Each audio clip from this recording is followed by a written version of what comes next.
Well, g'day viewers, and welcome back to Aussie Backyard Food.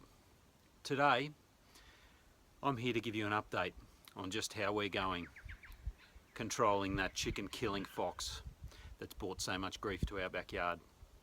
Yes, unfortunately, that saga still continues. So let's get into it.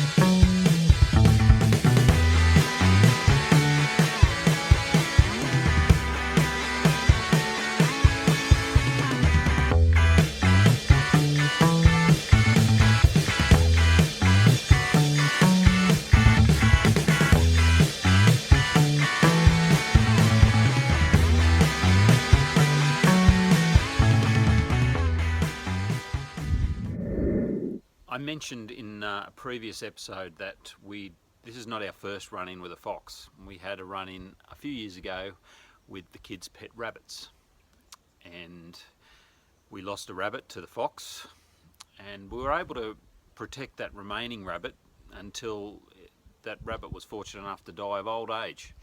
And I had to think, what was it that we did to keep that rabbit alive those extra couple of years? And I remembered we bought a fox protection device called a fox light, and I thought, well, maybe I can implement the same strategy with our much larger chicken pen and maybe buy even an extra fox light. So that was my plan. That's what I did. I bought an extra fox light, I put a new battery in the old fox light, and this place, our backyard, goes off like a disco at night. I bought 4 new hens, beautiful little Rhode Island red pullets, and I was quite hopeful, and they were quite happy for around about 10 days. And then, you guessed it, woke up to find them all dead. One was missing, just like the first time, and of course the conclusion was to be drawn. We'd had another visit from our fox friend. But in the meantime, I'd actually gone to the effort of getting in touch with the inventor of the fox light, because originally I'd watched an episode of a much loved Australian TV program called The New Inventors, and that's where I became aware of the fox light originally. So I did a bit of Googling, and I got in touch with the inventor.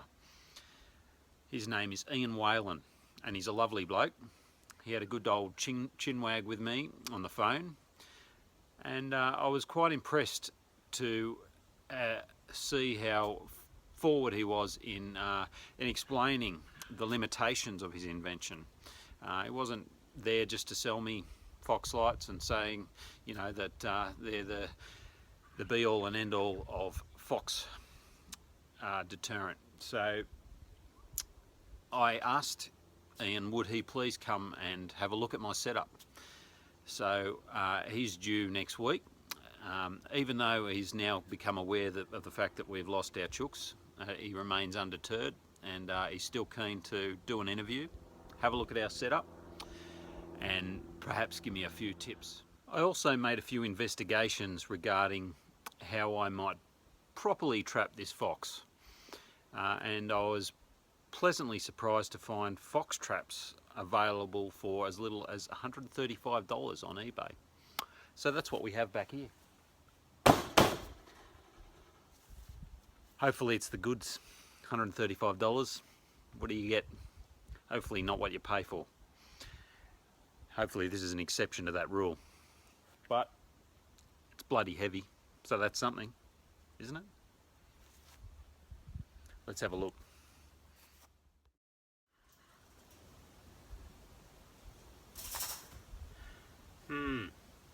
No instructions. A little concerning. Not that I ever read them, but somehow I get some sort of comfort knowing that there's instructions there.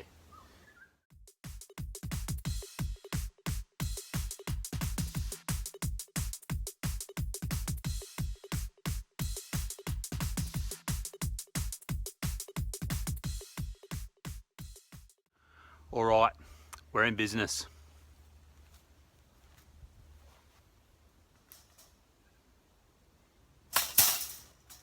I like it. Slightly better than my homemade trap. So now it's time to hose it down to get all the human smells off it.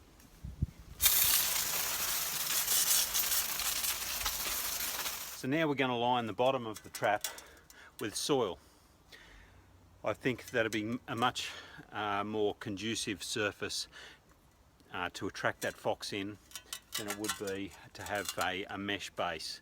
It's going to be totally foreign for a fox to be walking on a mesh base. And as we found with my not quite as good homemade fox trap, it is handy to have a dirt base to be able to see footprints. That tells you a lot about the comings and goings of any creature.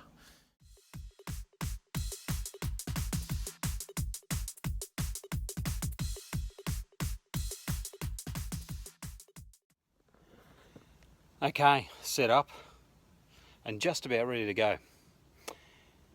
The reason I've placed our trap here is because on closer inspection of the fence a few days ago only, I noticed a bit of a weak spot here at the base of the enclosure. Right here where our fencing material meets the rock foundation.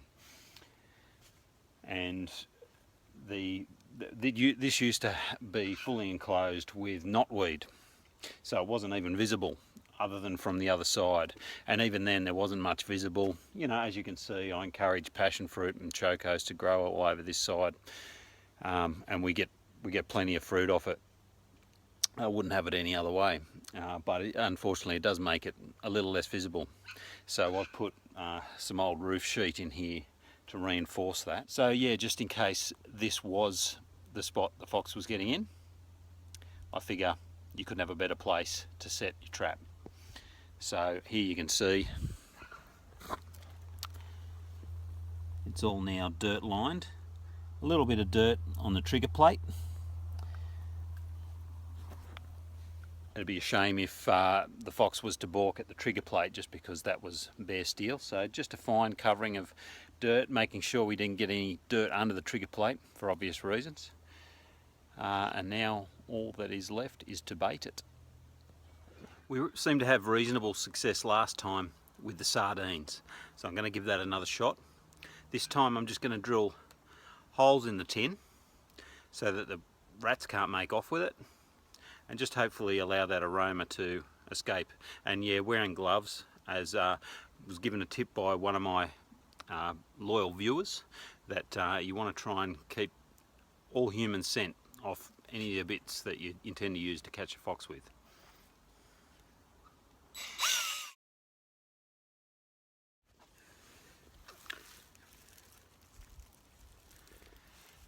Good to go.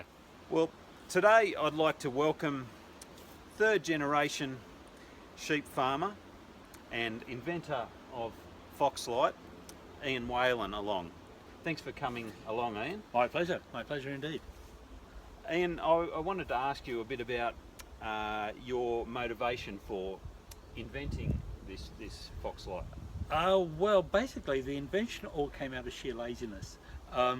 Prior to having the light, my father and my grandfather, the only defence that they had against foxes, and it was newborn lambs that we were losing, was to go out and shoot them or put out 1080 baits.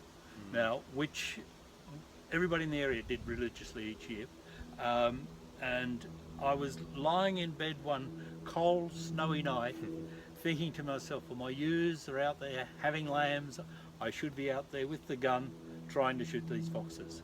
And I thought to myself, well, there must be, or maybe there's a way that I can give the perception that I'm there when actually I'm not there, I'm in bed. So I came up with the idea that when you see a person patrolling with a light, you don't see a light continually moving in the same direction. The light's on, light's off, it's on, it's off. So if I could have some sort of flashing light set up where my ewes are camping, that might deter the foxes. So I went ahead and did a rough prototype thing, set it up, and lo and behold, I don't think I lost a lamb that whole season. And I thought, wow, this could be just one of those lucky coincidences. So the next year I went ahead and I rebuilt it slightly better and set it up again and went through the season once again without finding any carcasses in the not one carcass in the paddock. And so I thought, well, this is good enough. Get to Sydney, put a patent on it, and I found an electrical designer to design it properly, because I knew that what I had was just held together with bits of tape and sort of all homemade type setup. And so from there I took it to the New Inventors, and from the New Inventors it's just taken off and selling it right throughout Australia. I think I've done something like 40,000 lights now here in Australia, and I'm concentrating now on selling them overseas. I'm sort of trying to get into the States where it's working against wolves and coyotes, into Africa where it's working against lions and elephants, Nepal for snow leopards, and just recently started to work on India and tigers. Wow. And the whole concept was all surprise to me. I just thought when I created it, this has worked for me against foxes, so consequently I called it a fox light, thinking, well, other farmers might find similar use and value with it. But then it went on to work with dingoes and various things like keeping ducks out of rice crops of a night time. Of course it'll only work at a night time, and there are still limits to what it's capable of doing. It's not like something that's magical. I believe that the reason why it does work is that it gives one of two things. Because it gives the perception of somebody patrolling, so thus the animal, the predator, has this fear of man and then will just go somewhere else, more or less to eat your neighbour's lambs or chickens or what have you, or it is because it is something that is unusual in their environment. I don't know which is the real answer to that, and if I find a fox that could talk to me, I might learn what it is. I imagine it'd be hard to get inside the fox's head. And that's it. That's the key with all predators. Learning what it is that they fear. Yep. If you can, and I honestly believe, and now I spend a lot of my time travelling the world talking about non-lethal as a means of farming, and there's many farmers that just look at me and laugh. Even my next door neighbours still look at me and laugh. Really? Oh yes. I have quite a number of neighbours that still use 1080 poison bait. They still go out shooting. I put my lights up thinking, well, you've still got foxes, your foxes aren't coming onto my place. So people will find these things themselves, and farmers have the difficulty of always doing what their father did and their grandfather did. Yeah. And this is where I think I was fortunate enough to have the courage to step out of that box and just say, well, I'll give this a go, knowing that nobody else. Oh, I've got to tell you a funny story. My next door neighbour, I had them set up first season right where my next door neighbour could see them from his house, and he said to me one day, we met out on the road, and this is after they'd been going for a week or so, he came up and he said, what have you got happening over there in your paddock? Discotheque for the sheep. And I looked at him and I said, well, don't tell anybody, but I have a UFO landing site. And he looked at me and he said, well, you have flipped, haven't you? And then I had to break and say, well, no, this is what it is. And he has since put them in for his chickens and has had success also. But it's just It's funny you mention the New Inventors, and that's when I first became aware of your invention. Some years ago we had 2 rabbits here, kids' pet rabbits. Don't worry, they were desexed. And one in the middle of the night we heard a god-awful scream. I'd never heard a rabbit scream before, but they do. And I was quick enough to get down here before the fox, which I intercepted coming back for the second rabbit, was able to save that second rabbit. So I thought, oh, I'll give your invention a go, and that rabbit was fortunate enough to die of old age. Like you say, a bit hard to prove for the scientific shore that that was what That's saved it, but still, I mean, the fox must have known that there was another rabbit there. Yes, that's right. And I must add too, scientists are the second most skeptical people in the world behind farmers, because they want proof. They want documented proof. Where's your data? Where's your data? Yeah. And I just say, well, I don't have any data. How Yeah. can you collect data on something like this? But over a period of time, you know yourself. I know that my lambing percentages, my survival rate for my lambs went up. I used to lamb around about 110 to 115% per year, whereas, and it went from that up to about 125 to 130% year after year after year. And so I was able to say to myself, well, I've got 10% more lambs to put onto my truck each year, and that to me is enough data. I don't need to have it calibrated and sort of recorded and put down. It's just the fact that, and then it's the people that have had the courage, like yourself, to say, I'll give this a go. Yep. That has caused it to grow as well as it has done. So Terrific. I guess most of my viewers are fellow backyard food producers. How do you think your product might benefit them, and perhaps even weigh up the limitations of your product for the backyard food producer? yeah, this is quite an interesting point, because the one thing that I try to explain to people is that when a fox is urbanized, it has not got the fear of lights as what a fox living in true rural areas have. So it is quite possible that if you had a fox that was used to cars, traffic, noises, people and things like that about, it's quite possible that these lights would not do the job for you. Or they may not do the job as well as if you had a fox living out in the country where it's likely to be shot at. And because I think it comes down to that fear.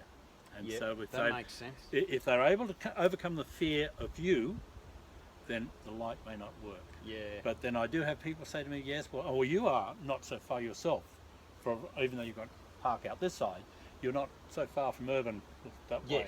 And so the foxes that you have here may not have fear of lights at all. Quite the sensitivity, yeah. And so I think that you're in a very, very borderline situation, and I'm happy that you had the results that you had with the rabbit. Yeah. And it could well have been the lights. Could well have been the lights that did it. Yeah. And it's a matter of just seeing what happens with your chickens, and as to whether the lights can do the same thing for you there. But with the light, and if we can look at the way you have it set, and that's the best way to mount it, is on a steel post.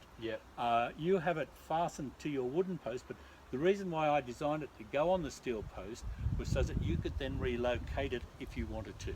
Now, and I always suggest to people, when you set it up, whether it be in a backyard situation as you've got here or out in a rural situation, take the light, set it up where you think it's going to work best, come out that night, think like a fox and say, well, if I'm coming from that direction, when do I see the light? If I'm coming from this direction, when do I see the light? And find the location where you've got the best light projection, because that's the key. Unless the fox sees the light, it'll just keep coming.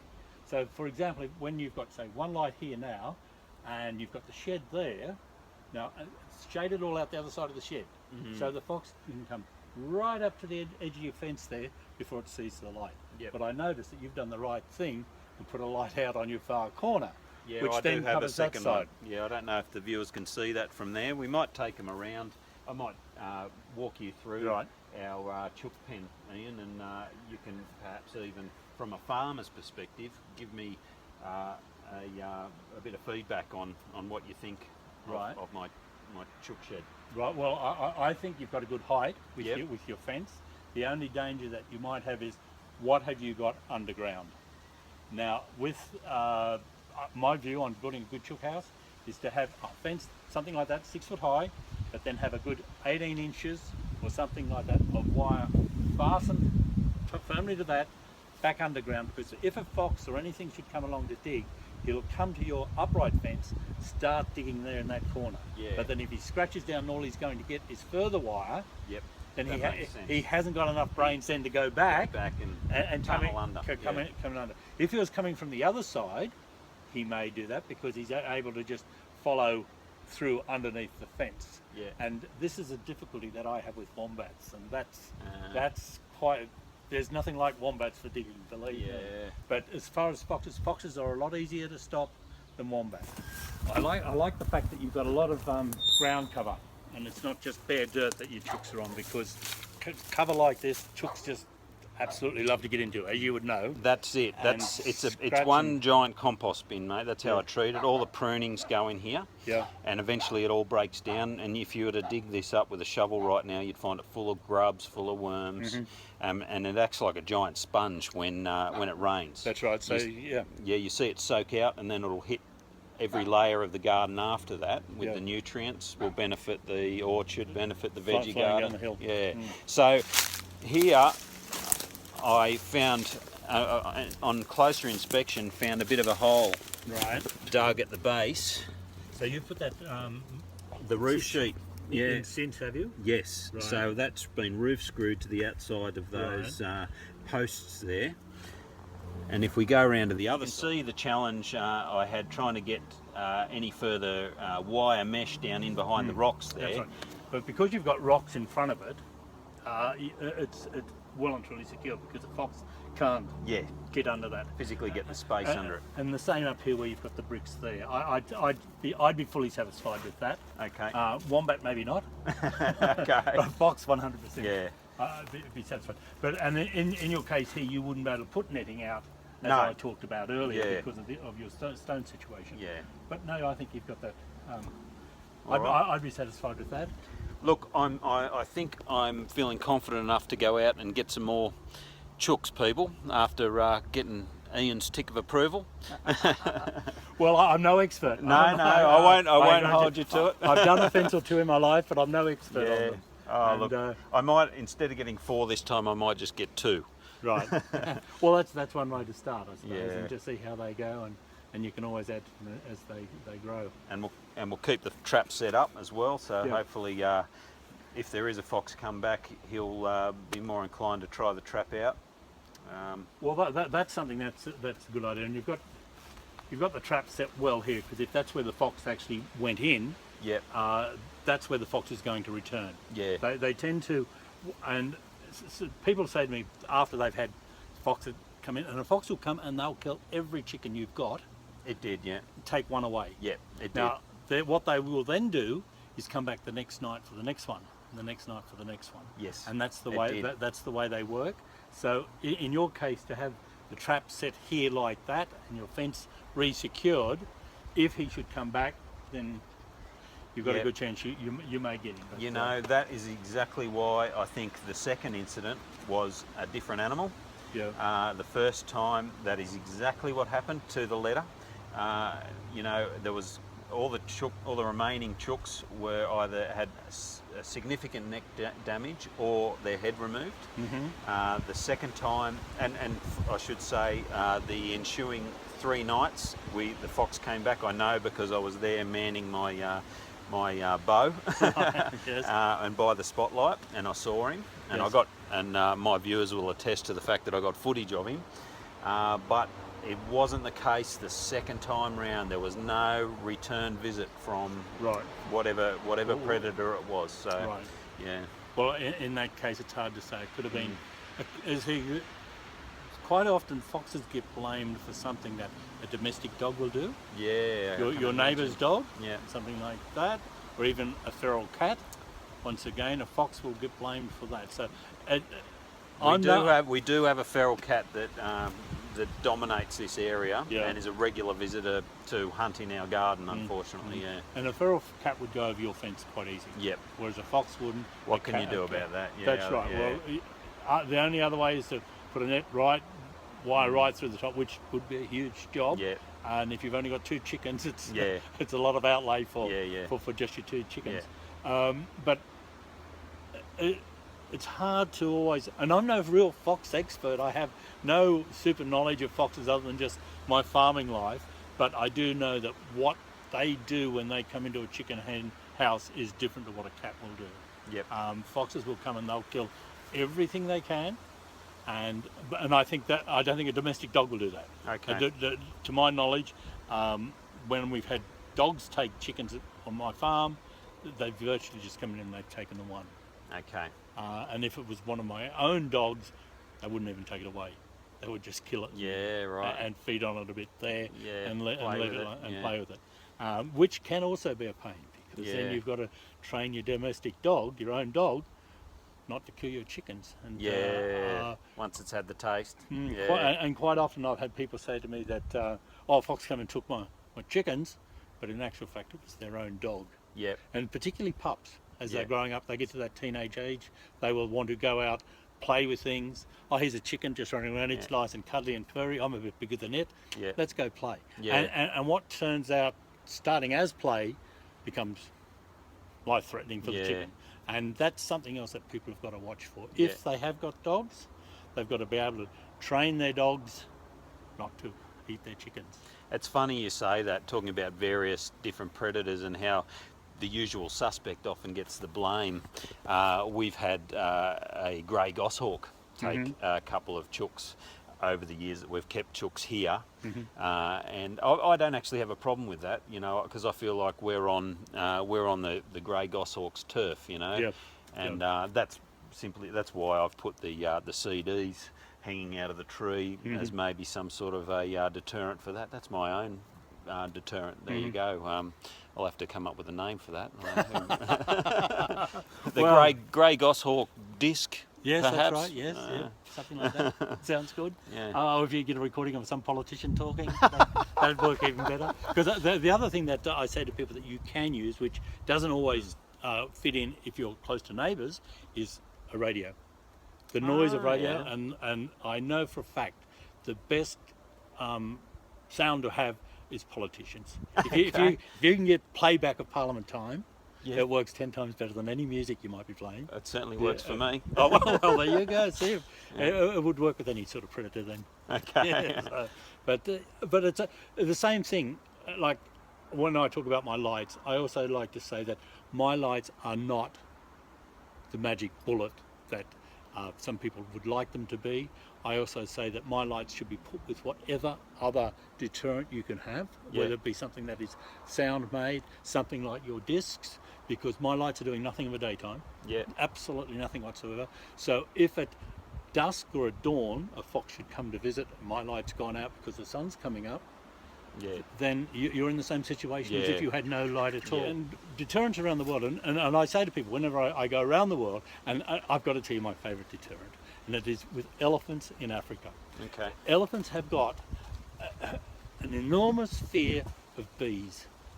Is that right? The one thing, nothing else. African bees are supposed to be quite ferocious, actually. There's nothing that will frighten elephants more so than a swarm of bees. Right. And so there's people now in Africa trying to get existence farmers, like just sort of small-time farmers, to have bees in amongst their vegetables. They've got these hives all joined together with a piece of wire.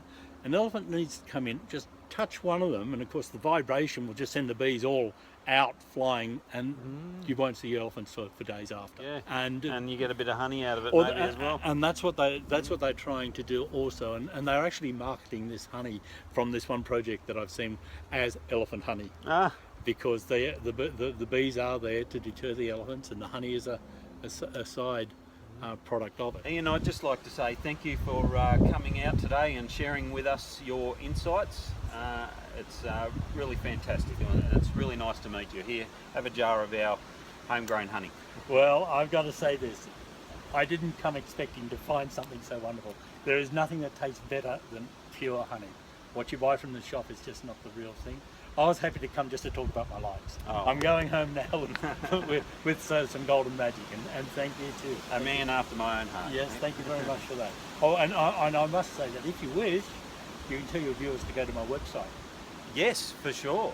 www.foxlights.com and have a look at the conservation page. That's my favourite, because occasionally I update it with different stories that come in from overseas. There's some stories there from Africa, Nepal, North America, all different people that are starting to use my light for conservation. So terrific. And that's the thing that excites me the most about my light now. Yeah, well, like I can imagine, you know, just having that sort of global influence. I'll also include a link for you people of Ian's, the episode featuring Ian's appearance of the new Inventors, so you can check it out for yourselves, and maybe you'll end up buying one of Ian's fabulous Fox lights for yourself. Well, what a nice bloke, and so good of Ian to call into our little backyard to give us a few tips. Don't forget, I'll include a link to that New Inventors episode. I've since found out through my own research that year Ian won the People's Choice Award for his invention. So check it out in the comments section below. Thanks for tuning in. Catch you later.